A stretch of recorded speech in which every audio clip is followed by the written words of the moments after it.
Hello दोस्तों, कारक के भेद करण कारक में आपका वेलकम है दोस्तों।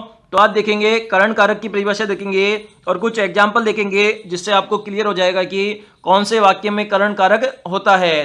तो सबसे पहले इसकी परिभाषा देखते हैं। वह साधन जिससे क्रिया होती है करण कहलाता है, यानी जिसकी सहायता से किसी काम को अंजाम दिया जाता है उसे हम करण कारक कहते हैं। तो करण कारक की दो विभक्ति चिन्ह है, इनको आपको याद करना है।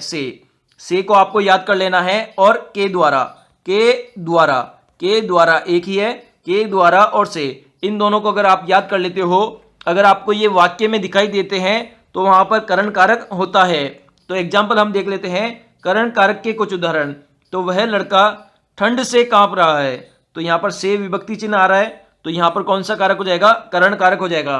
कैसे होगा समझते हैं। जैसे कि आप ऊपर दिए गए वाक्य में देख सकते हैं, से विभक्ति चिन्ह का प्रयोग किया जा रहा है। हम जानते हैं कि यह चिन्ह करण कारक का होता है। इसमें हमें क्रिया के होने का साधन का पता चल रहा है। इस वाक्य में कर्म क्या है? ठंड है, क्योंकि जो विभक्ति चिन्ह है वो किसके साथ जुड़ा हुआ है? ठंड के साथ जुड़ा हुआ है, क्योंकि इसकी वजह से ही जो लड़का है वह क्या हो रहा है? कांप रहा है।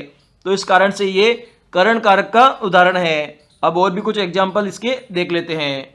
नेक्स्ट एग्जाम्पल है, राम ने बाली को बाण से मारा। किससे मारा? बाण से। तो यहां पर से विभक्ति चिन्ह आ रहा है हमारा, और इसमें जो करण हो जाएगा वो क्या हो जाएगा? बाण हो जाएगा। तो इस प्रकार से इसमें करण कारक है।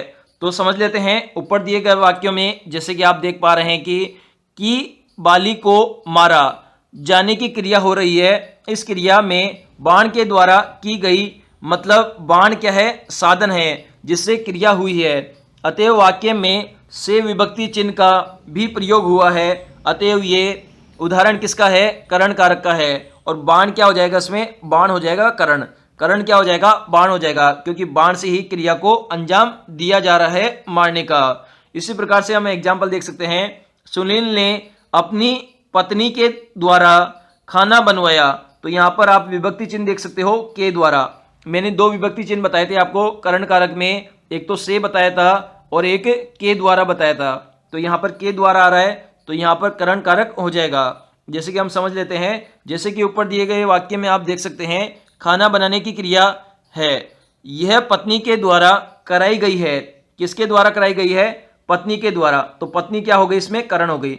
पत्नी क्या हो गई? करण हो गई, क्योंकि जो कारक चिन्ह है हमारा के द्वारा, वो किसके साथ जुड़ा हुआ है? पत्नी के साथ जुड़ा हुआ है। अतः पत्नी क्या है? साधन कहलाएगी। दिए गए वाक्य में के द्वारा का भी प्रयोग किया गया है, अतएव यह उदाहरण करण कारक के अंतर्गत आएगा। इसी प्रकार से हम एक और एग्जाम्पल देख सकते हैं। अभय ने सारा काम बच्चों से कराया।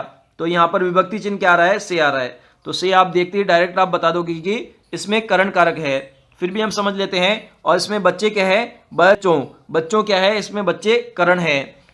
ऊपर दिए गए उदाहरण में आप देख सकते हैं कि विभक्ति चिन्ह का प्रयोग हुआ है, से विभक्ति चिन्ह का। इसमें हमें पता चलता है कि क्रिया बच्चों के द्वारा करवाई गई है, यानी बच्चे क्या है? साधन है एवं करण है। अतएव यह उदाहरण करण कारक के अंतर्गत आएगा। तो आशा कर करण कारक के कुछ और उदाहरण हम देख लेते हैं। बच्चे गाड़ी से खेल रहे हैं। तो यहाँ पर से क्या है? से यहाँ पर विभक्ति चिन्ह है। इसी प्रकार पत्र को कलम से लिखा गया है। तो यहाँ पर भी से क्या है? विभक्ति चिन्ह है। नेक्स्ट है, अमित सारी जानकारी पुस्तकों से लेता है। तो यहाँ पर भी से विभक्ति चिन्ह है। तो विभक्ति चिन्ह से देखते ही आपको डायरेक्ट पता लग जाएगा कि यहाँ पर करण कारक है। और यहाँ पर देख सकते हैं से पहले गाड़ियाँ लिखा हुआ है, तो गाड़ियाँ क्या है? करण है। बच्चे गाड़ियों से खेल रहे हैं, तो गाड़ियाँ क्या है? इसमें करण है। इसी प्रकार से पत्र को कलम से लिखा गया है, तो कलम क्या है? यहाँ पर करण है, क्योंकि विभक्ति चिन्ह के साथ में ये जुड़ा हुआ है। इसी प्रकार से अमित सारी जानकारी पुस्तकों से लेता है। तो यहाँ पर से विभक्ति चिन्ह है और पुस्तकें क्या हो गई? यहाँ पर करण हो गई।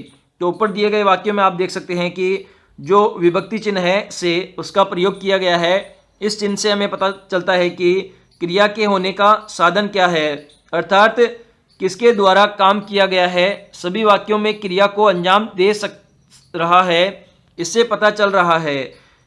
यहाँ ये उदाहरण करण कारक के अंतर्गत आएंगे। यहाँ पर गाड़ियाँ खेलने की क्रिया को दे रही है अंजाम, और इसी प्रकार से जो कलम है वह लिखने की क्रिया को अंजाम दे रही है और यहाँ पर पुस्तकें जानकारी जुटाने की क्रिया को अंजाम दे रही है। तो इन सभी में करण कारक हो जाएगा।